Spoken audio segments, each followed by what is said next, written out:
Le Soleil est de loin l'étoile la plus influente pour la Terre et le reste de tout le système solaire, les influençant de toutes les manières possibles. Logistiquement parlant, le Soleil impose sa fréquence sur les autres objets du système solaire, en particulier sur ses planètes, en raison du principe de fréquence dominante. Le principe de fréquence dominante dicte que le plus fort imposera sa fréquence, sa vibration, ses harmoniques, et tout le reste, au plus faible, les rendant plus semblables. Et lorsqu'il y a une fréquence dominante, s'il y a une force spécifique suffisante, ou une autre source qui alimente constamment l'objet, ou la personne, il peut conserver sa fréquence de base bien qu'il aura toujours l'interférence et l'influence du plus fort. Si un objet n'a pas de cause, ou de source de sa propre fréquence pour l'alimenter constamment, il deviendra égal au plus fort. Donc, ce que je dis, c'est que chaque fois que le Soleil émet une fréquence d'onde, il affectera la Terre et tous ses habitants. Le Soleil n'est pas une étoile jaune, il est blanc, et vous le percevez seulement comme jaune en raison de l'effet de filtrage de l'atmosphère terrestre. Depuis l'espace, le Soleil est perçu comme émettant de la lumière blanche. Le Soleil n'est pas une boule de feu thermonucléaire comme le dicte la science terrestre. C'est un point de sortie de plasma électromagnétique de haute énergie, faisant partie d'un chemin dynamique d'énergie élaboré qui relie toutes les étoiles, comme des neurones entrelacés, ce qui arrive à l'un affectera les autres, et ils sont tous connectés du côté de l'éther, ou du côté spirituel formant une toile de transit de fréquences les reliant tous. Il faut savoir que les soleils sont des points d'entrée et de sortie d'énergie élevée, et que les trous noirs ne sont que des points d'entrée, énergétiquement parlant. Outre le plasma électromagnétique de haute énergie à une fréquence très élevée, le principal composant de tout cela est bien évidemment la gravité, en tant que flux de conscience, donc le Soleil est un point de conscience hautement concentré, et un point de conscience hautement concentré est un être, et je veux dire un être conscient. Comme le Soleil est connecté à travers le côté éthérique avec tous les autres soleils, ceci affecte son humeur, tout comme les autres personnes affectent la nôtre également, car nous sommes également connectés énergétiquement à tout le monde à travers le côté éthérique. Il existe une conscience de groupe, où tous les êtres sensibles sont interconnectés et partagent l'empreinte de base ou le moule à partir duquel des variations sur le même thème émergent, et ce sont les traits et caractéristiques individuelles qui nous définissent en tant qu'individus.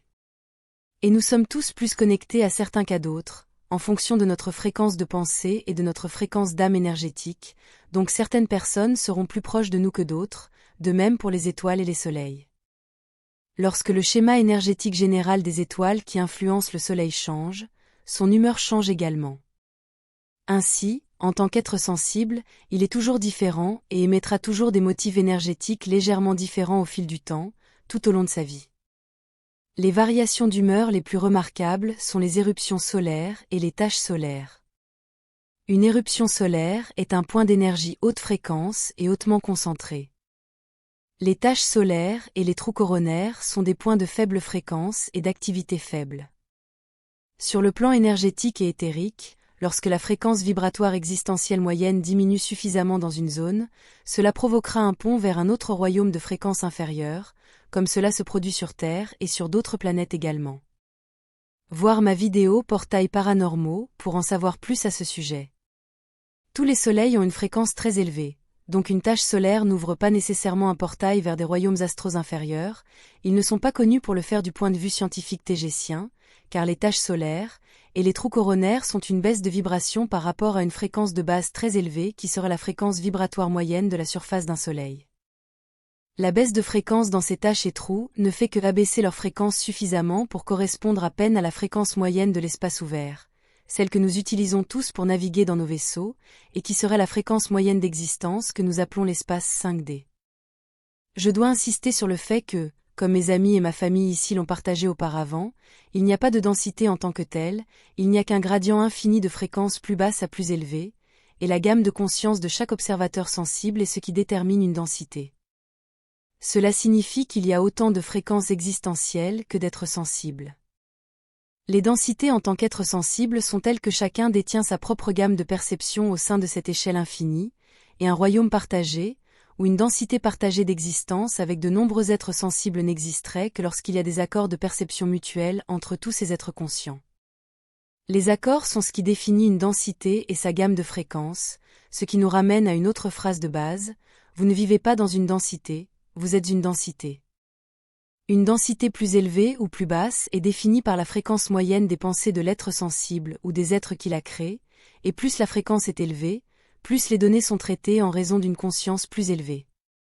Et comme il y a une conscience plus élevée, l'être sensible peut percevoir davantage de ce qui se trouve dans le champ d'énergie potentiel qui l'entoure, il aura donc plus en commun avec d'autres êtres sensibles, plus dans sa fréquence que ceux ayant une conscience et une perception moindres. En conséquence, en s'accordant avec les êtres sensibles ayant une conscience plus élevée et non avec ceux ayant une capacité de conscience et de perception moindre, chaque groupe définira alors sa densité d'existence en fonction de ceux avec qui il s'associe et des accords de perception qu'il partage en commun. Une conscience de perception plus élevée d'un royaume d'existence convenu, ou d'une densité d'existence signifiera que l'être sensible peut percevoir plus de détails sur tout ce qui se trouve dans ce royaume, et cela permettra à l'être de comprendre, et donc de percevoir des dimensions plus complexes ou plus compliquées. Il y a donc une relation directe entre les densités et les dimensions, bien qu'ils ne soient pas la même chose, le second dépend directement du premier. En revenant au Soleil, chaque tache solaire dans chaque trou coronal est alors un portail, et peut être cartographié et utilisé par des vaisseaux spatiaux, créant ainsi un système de transit par trous de verre, entrant et sortant des étoiles, que d'innombrables civilisations stellaires utilisent depuis des éons. Les étoiles peuvent être utilisées à la fois comme point de sortie et point d'entrée, et les trous noirs ne peuvent être utilisés que comme point d'entrée, mais ils sont toujours dangereux donc ils ne sont pas vraiment utilisés car les pressions dynamiques et les contraintes sur un vaisseau sont tout simplement trop élevées et imprévisibles. En se rappelant que tous les changements et fluctuations de fréquence du Soleil affectent la Terre, nous arrivons au point le plus important de la vidéo d'aujourd'hui, et la raison pour laquelle j'ai senti que ce sujet était important.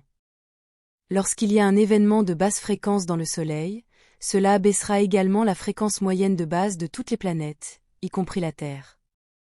Cette activité de basse fréquence dans le Soleil est presque toujours corrélée à de grandes quantités ou à des taches solaires et des trous coronaires anormalement grands. Ainsi, lorsqu'il y a un événement de basse fréquence dans le Soleil, la Terre descend également en moyenne en fréquence existentielle, ce qui rend beaucoup plus facile pour les choses, les entités et les esprits du bas astral d'influencer et d'interagir davantage avec les gens et les objets du côté matériel. Cela signifie qu'ils ont plus d'influence sur le monde des vivants. Les personnes informées sur Terre, y compris beaucoup dans la Kabbale, utilisent cette connaissance pour faire leurs rituels hideux, pour amener leurs entités sombres dans le monde matériel. Il y a une corrélation claire entre l'activité des taches solaires et les rituels de la Kabbale qui contrôlent la Terre, ainsi que les sacrifices et toute activité paranormale. Le Soleil suit généralement des cycles de 11 ans, et lorsqu'il y a un soi-disant maximum solaire, le nombre de taches solaires augmente de manière spectaculaire, abaissant ainsi la fréquence de la planète. Ironiquement, un maximum solaire signifie une production de fréquence plus basse, et non plus élevée comme on pourrait s'y attendre, bien que certaines plages de fréquences mesurables puissent également augmenter. Il y a une corrélation claire entre le maximum solaire, l'activité des taches solaires et les événements historiques importants qui ont changé ou altéré la civilisation humaine d'une manière ou d'une autre. Ces maximums solaires ne se produisent pas seulement pendant le cycle de 11 ans, ils se produisent de manière sporadique à tout moment, mais ils ne sont pas toujours facilement détectables ou rapportés au grand public.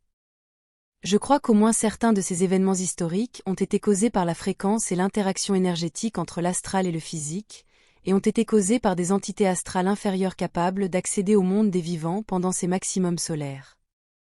Et ces entités ont été aidées par des rituels hideux et des sacrifices effectués par des membres de la Kabbale qui les leur offrent en échange de faveurs et de pouvoir. Je suis également convaincu que le simple changement de fréquence énergétique est suffisant pour provoquer des événements altérants, tant positifs que négatifs.